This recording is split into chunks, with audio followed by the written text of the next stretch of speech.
the refusal to say sorry. There are people who, no matter how clearly they have caused harm, no matter how obvious their mistake, no matter how much pain they have inflicted, will never apologize. They will justify, explain, deflect, blame, minimize, but they will not say the simple words, "I was wrong, I am sorry, I take responsibility." And this refusal is not occasional or situational. It is constant, predictable, a pattern so consistent that those close to them learn to stop expecting what will never come. This inability to apologize is not merely stubbornness or pride in the ordinary sense. It reveals something deeper about psychological structure, about how the person maintains their sense of self, about defenses so rigid that admitting fault feels like annihilation. For most people, an apology is uncomfortable but possible, a momentary blow to ego that can be endured for the sake of relationship and integrity. But for those who never apologize, the admission of wrongdoing threatens something more fundamental than ego. It threatens their entire self-concept, their carefully constructed identity, their basic sense of being acceptable in the world. Understanding people who never apologize requires understanding the psychology of defensiveness, the fragility hidden beneath apparent confidence, the shame so deep that it cannot be acknowledged without the self collapsing. It requires recognizing that the refusal to apologize is not about the specific incident, but about psychological survival, not about arrogance, but about terror, not about strength, but about profound vulnerability that must be defended at all costs. This is the psychology of people who never apologize, and it reveals more about human nature than we might wish to see. The nature of apology, what it means to admit wrong. To understand why some people cannot apologize, we must first understand what an apology actually is, what it requires psychologically, what it demands of the self. An apology is not simply saying words. It is an admission that we were wrong, that our perception was flawed, that our actions caused harm we did not intend or harm we should not have caused. It requires temporarily setting aside our own perspective, our own justifications, our own needs, and acknowledging the reality of another person's experience and our role in causing their pain. This is psychologically difficult for everyone, not just for those who never apologize. To apologize genuinely requires several capacities that are not automatic or easy. We must be able to see ourselves from the outside, to recognize that our intentions do not determine impact, that we can harm others even when we did not mean to, that our subjective experience of an event may differ from the objective harm we caused. We must also tolerate the discomfort of being wrong, of having our self-image challenged, of acknowledging that we are not who we thought we were in that moment. Most people carry an image of themselves as fundamentally good, as well-intentioned, as trying their best. An apology requires temporarily suspending this protective self-image and acknowledging that in this instance, we failed to live up to our own standards, we caused harm, we were the problem. Existentially, an apology is an admission of human fallibility, an acceptance that we are not in complete control, that we make mistakes, that our judgment is imperfect, that we are capable of hurting those we care about. This acceptance is difficult because it confronts us with our own limitations, with the gap between who we want to be and who we actually are, with the reality that good intentions do not guarantee good outcomes. For most people, these difficulties can be overcome. The discomfort of apologizing is bearable, is outweighed by the desire to repair relationship, by commitment to integrity, by the recognition that admitting fault is actually a sign of strength rather than weakness. The ego is resilient enough to withstand the temporary blow that comes from saying I was wrong. But for some people, this is not merely difficult, it is impossible. The psychological structure that would allow apology does not exist or exists in such fragile form that any admission of fault threatens complete collapse. Understanding why requires looking at the defenses that make apology feel not uncomfortable but catastrophic. The psychology of defensiveness, why some cannot apologize. Psychological defenses exist to protect the ego from threats, from information or experiences that would be too painful to integrate consciously. Everyone uses defenses. They are not pathological in themselves, but necessary for psychological functioning, for managing the overwhelming complexity of reality, for maintaining coherent sense of self in the face of contradictory information and experiences. But defenses become problematic when they are rigid, when they operate automatically regardless of context, when they prevent the person from adapting to reality or forming genuine relationships. The person who never apologizes has defenses so rigid, so impermeable, that any information suggesting they caused harm, that they were wrong, that they should change their behavior, is automatically rejected before it can reach consciousness. Denial is the most primitive defense. The person simply refuses to acknowledge what happened, insists the event did not occur as described, rewrites history to fit their preferred narrative. When confronted with evidence of harm they caused, they genuinely do not see it, do not remember it that way, experience the other person's account as distortion or exaggeration. This is not always conscious lying. The defense operates so automatically that the person's memory and perception are actually altered to protect the ego. Rationalization provides justifications that make the harmful behavior seem reasonable, necessary, even virtuous. Yes, I said that, but you provoked me. Yes, I did that, but I had no choice. Yes, it hurt you, but you are too sensitive. The rationalization preserves the self-image of being fundamentally good while explaining away behavior that would contradict this image. The person can acknowledge the act but not the responsibility because in their restructured narrative, they were justified, were responding appropriately, were not actually at fault. Projection takes the unacceptable quality and attributes it to others. The person who is actually being cruel accuses others of cruelty. The person who is dishonest sees everyone else as lying. The person who refuses to apologize experiences others as unreasonable in their demands for apology. What they cannot acknowledge in themselves, they see everywhere in others, and this projection reinforces their belief that they are not the problem. Blame shifting is perhaps the most obvious defense in those who never apologize. Every confrontation is turned back on the accuser. You are too sensitive. You misunderstood. You started it. You are making too big a deal of this. The focus shifts from the person's harmful behavior to the supposed flaws of the person requesting the apology. The conversation becomes about why the other person is wrong to be upset rather than about the original harm. Narcissism and the grandiose self. The inability to apologize is closely connected to narcissistic personality patterns, though not everyone who refuses to apologize meets the criteria for narcissistic personality disorder.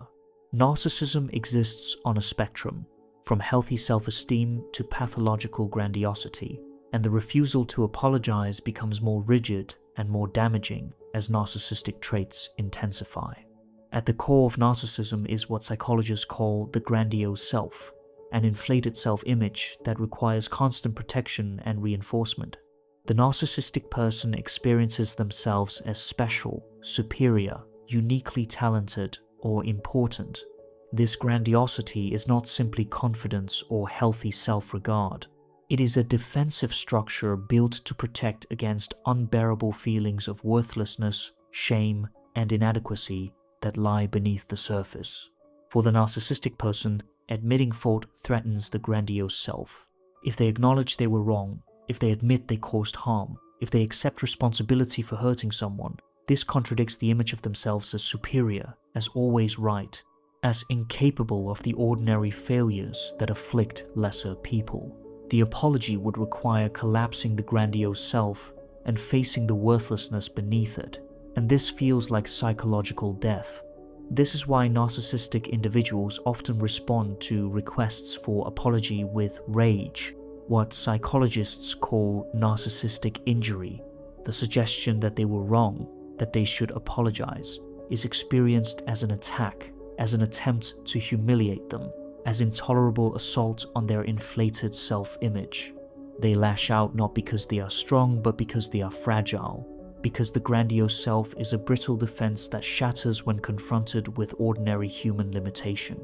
The narcissistic person also lacks what psychologists call object constancy, the ability to hold a stable, integrated image of themselves and others that includes both positive and negative qualities. They split the world into all good and all bad, and they must maintain themselves in the all good category to avoid the terror of being all bad. Admitting fault would move them from the all good category, and because they cannot hold the middle ground of being flawed but acceptable, good enough but imperfect, the admission feels catastrophic. Empathy, which is essential for genuine apology, is also impaired in narcissistic individuals. They struggle to genuinely feel what others feel, to recognize others' emotional reality as equally valid to their own. Without empathy, they cannot fully grasp the harm they caused, cannot feel appropriate remorse, cannot be motivated by desire to repair the relationship. The apology, if it comes at all, is strategic rather than genuine, designed to manage the other person rather than to acknowledge authentic wrongdoing, shame, vulnerability, and the fragile ego. Beneath the refusal to apologize often lies not arrogance but shame, not strength but profound vulnerability, not an ego that is too strong but one that is too fragile. The person who cannot apologize is often someone whose sense of self is so precarious, so dependent on maintaining a particular self-image, that any admission of fault threatens complete psychological collapse. Shame, as Brené Brown's research reveals, is the intensely painful feeling that we are flawed, and therefore unworthy of love and belonging. It is not guilt, which says, I did something bad. Shame says, I am bad. For people carrying deep shame, often from childhood experiences of criticism, rejection, or conditional love, any mistake becomes proof of their fundamental unworthiness. They cannot apologize for specific wrongdoing because they cannot separate the act from their identity. They cannot say, I made a mistake without hearing, I am a mistake. This is why the inability to apologize often coexists with perfectionism. The person sets impossibly high standards for themselves, standards that make ordinary human error intolerable.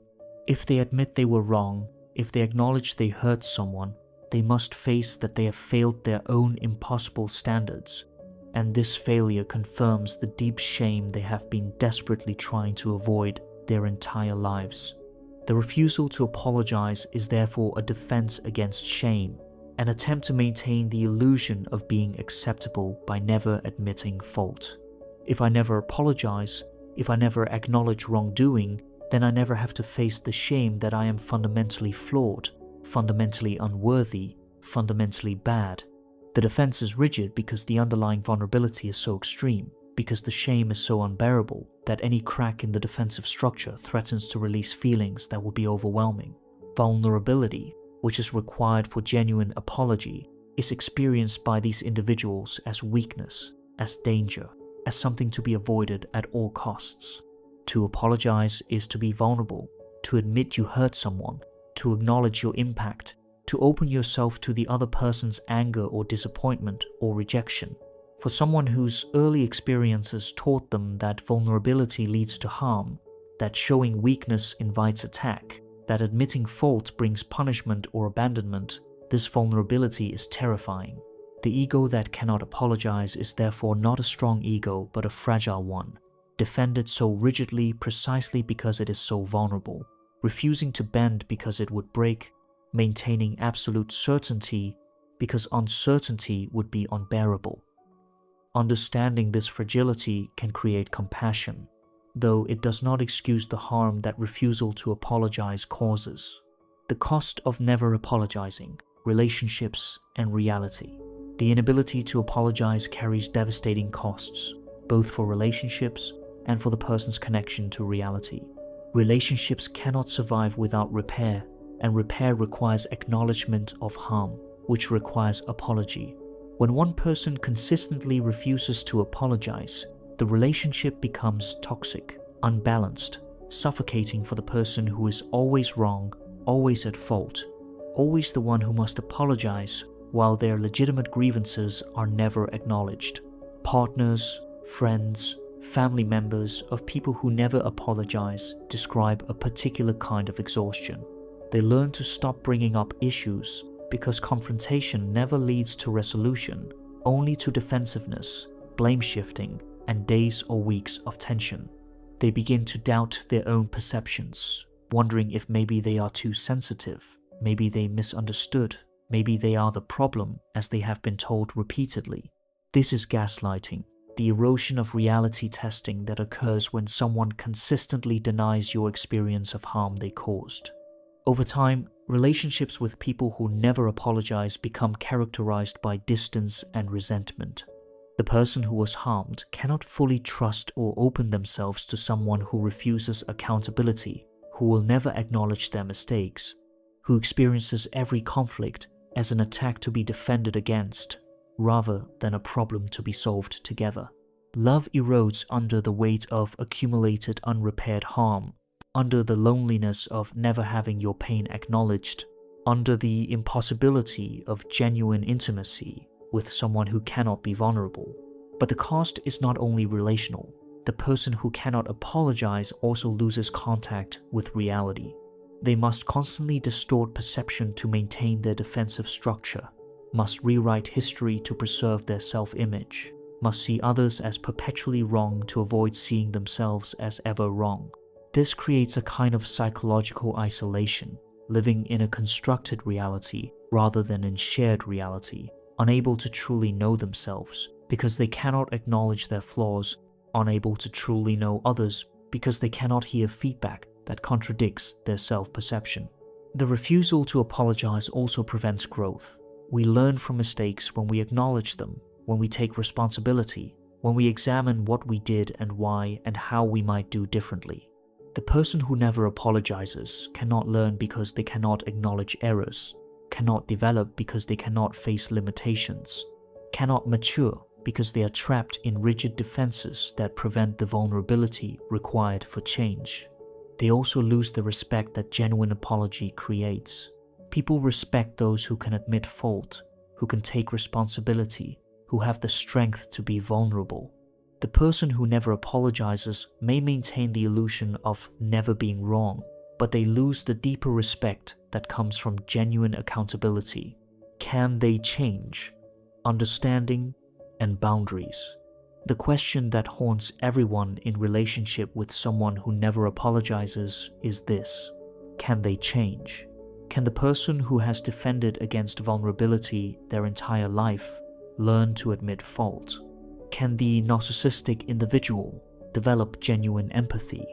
Can the shame-bound person find enough self-worth to acknowledge mistakes without experiencing them as proof of fundamental unworthiness?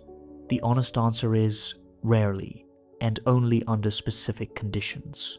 Change requires first that the person recognize there is a problem, that their inability to apologize is causing harm to themselves and others, that their defensive structure is costing them what they claim to value. But people who never apologize typically lack this insight. They do not see their refusal to apologize as a problem but as justified, as others being unreasonable, as the world being unfair in its expectations. Change also requires motivation, a genuine desire to be different that outweighs the terror of vulnerability, the comfort of familiar defenses, the ego gratification of never being wrong. This motivation typically comes from crisis, the loss of an important relationship, professional consequences, hitting bottom in some way that finally cracks the defensive structure. But even crisis is not sufficient if the person simply finds new ways to blame others, new justifications for their behavior, new defenses to replace the old. Therapy can help, particularly approaches that work with shame, that build ego strength gradually rather than attacking defenses directly, that creates safe space for vulnerability. But the person must choose therapy, must stay with it through the discomfort of facing what they have avoided, must be willing to tolerate the anxiety that comes from examining long-held patterns. Many who never apologize either refuse therapy or quit when it becomes challenging, when the therapist begins to gently point out defensive patterns. For those in relationship with someone who never apologizes, the question of change becomes less important than the question of boundaries. You cannot make another person apologize, cannot force someone to develop capacities they lack, cannot love someone into psychological health.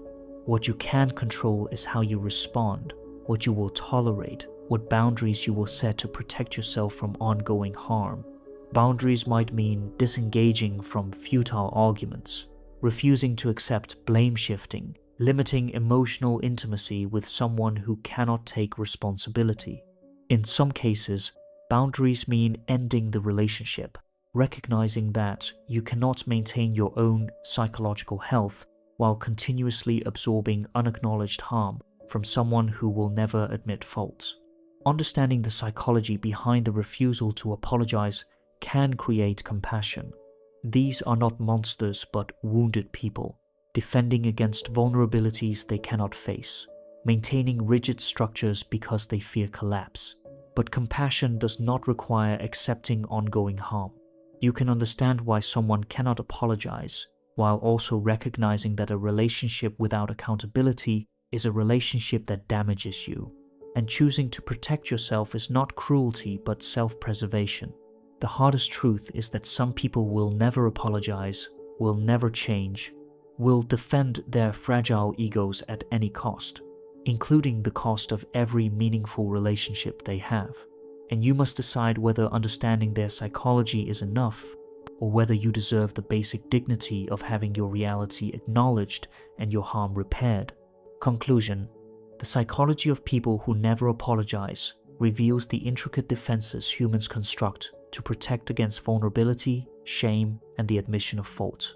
These defenses are not arbitrary or malicious but serve a function, protecting a fragile ego that would shatter if forced to acknowledge ordinary human limitation and error.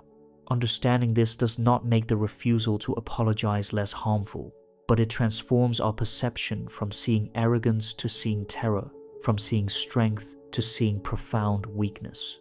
The inability to apologize stems from multiple sources: narcissistic structures that require maintaining grandiose self-image, shame so deep that any fault feels like proof of worthlessness, developmental experiences that taught vulnerability leads to harm, ego fragility that cannot tolerate being wrong without collapsing. These are not excuses, but explanations, ways of understanding how ordinary human defensive processes can become so rigid that basic relational repair becomes impossible. What makes this pattern so devastating is its relational cost. Relationships require repair, and repair requires acknowledgement of harm, which requires apology. Without this, relationships become characterized by distance, resentment, gaslighting, and the slow erosion of trust and intimacy. The person who never apologizes may avoid the temporary discomfort of admitting faults, but they pay with the permanent loss of genuine connection. The cost extends beyond relationships to reality itself. The defensive distortions required to never admit fault create a constructed world where the person is always right, where others are always unreasonable, where feedback is always attack. This psychological isolation prevents growth, prevents learning, prevents the person from developing the wisdom that comes from acknowledging and learning from mistakes. Can they change? Sometimes, under specific conditions, genuine crisis that cracks defenses, therapeutic work that builds ego strength while addressing shame, motivation strong enough to outweigh the terror of vulnerability. But change is rare because it requires the very capacities the person lacks: the ability to see themselves clearly, to tolerate discomfort, to value relationship over ego protection. For those in relationship with people who never apologize, the question becomes not can they change, but what boundaries must I set to protect myself? Understanding the psychology creates compassion, but compassion does not require accepting ongoing harm. You can understand why someone cannot apologize, while also recognizing that you deserve relationships characterized by mutual accountability, by genuine repair, by the basic dignity of having your reality acknowledged.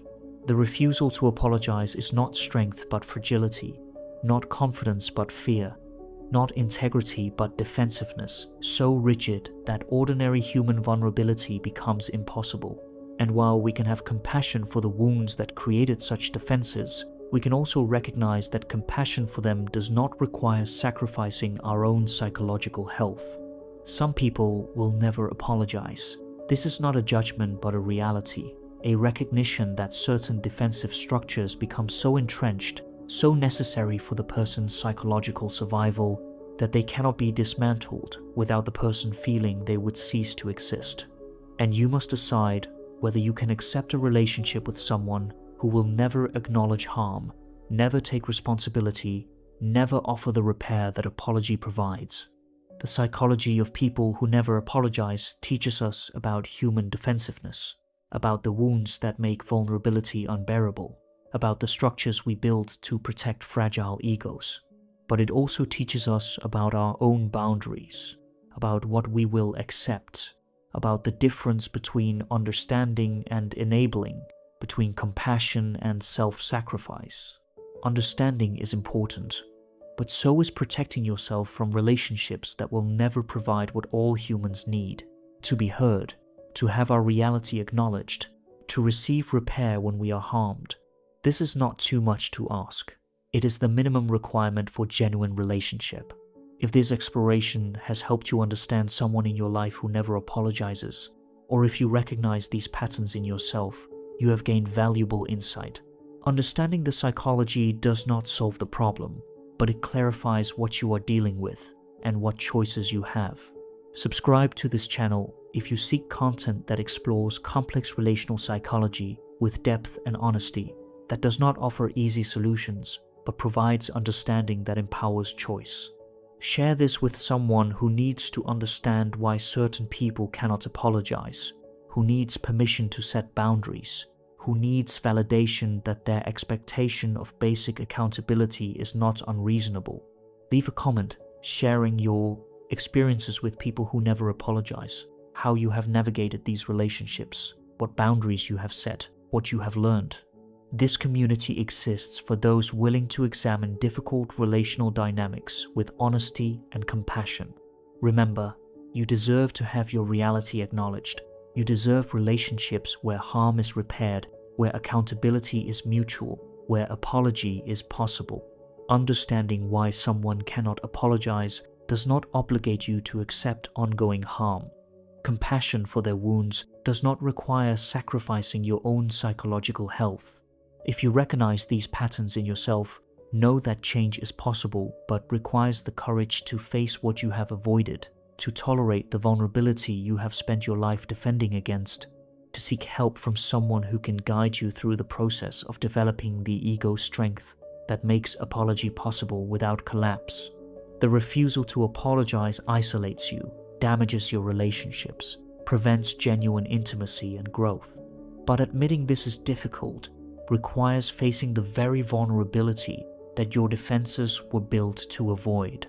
If you can take even one small step toward acknowledging fault, toward tolerating the discomfort of being wrong, toward apologizing for one small harm, you begin to build the capacity for genuine relationship.